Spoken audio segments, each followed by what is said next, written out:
All right, welcome to the next part of my million part series on hand piecing with a running stitch, focusing on the hexagon.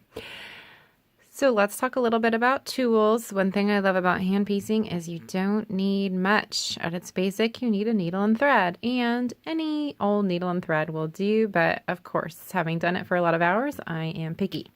My favorite needle is a Milliners needle, size 11, which is a pretty small needle. This is a package of Richard Hemmings brand. You can see the eye is incredibly tiny, so I actually use this Clover needle threader to thread my needle. Now the Milliners needle is really bendy and flexible, which I like, and it's long and skinny.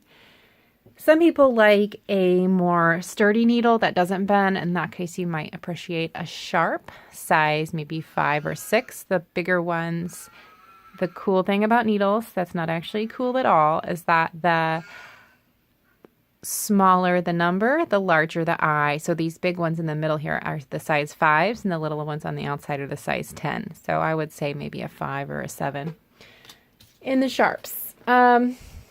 Just so that you have something to hold on to. Now, the better you get, you can use a smaller needle.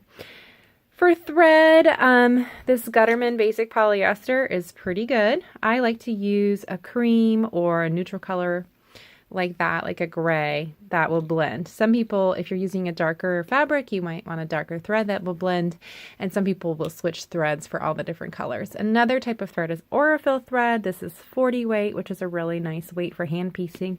You don't want anything too bulky. And another type of thread not pictured here is So Fine thread, which is wonderful for hand piecing and is my new favorite. The other thing you need, which I talk more about in another video, which is templates for cutting the shapes and for drawing your sewing lines onto the back of your fabric, which you can see here. Or you can use stamps for marking those sewing lines onto the back of the fabric. And I have here a couple pencil options and marker options, which I go over in better detail on the video on how to mark. Now the last thing, which is totally optional, is this magic mirror, which is a product by Marti Mitchell. And this little mirror allows you to preview what your fabrics are going to look like when they're all pieced together. So we can have a lot of fun with making different fussy cuts. So I can see that maybe if I stuck this one in the middle, it would look like that. Or I can see what you can do all different things with it. So that's a really fun thing to play with. And those are the basic tools that you need. Let me show you really quick how the Clover needle threader works.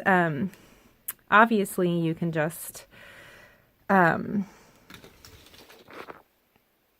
your needle the old-fashioned way, but I have a pretty easy time threading most needles, but these little Milliners do give me a run for my money. So this is called the desktop needle threader, and you put the needle in here, which the point is up.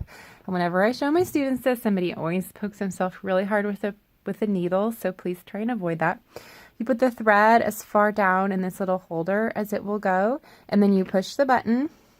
And what that does is it shoves the thread through the eye. And so let me show you what you get. Hopefully the camera can show that. So there's actually a little loop of thread coming through the needle there.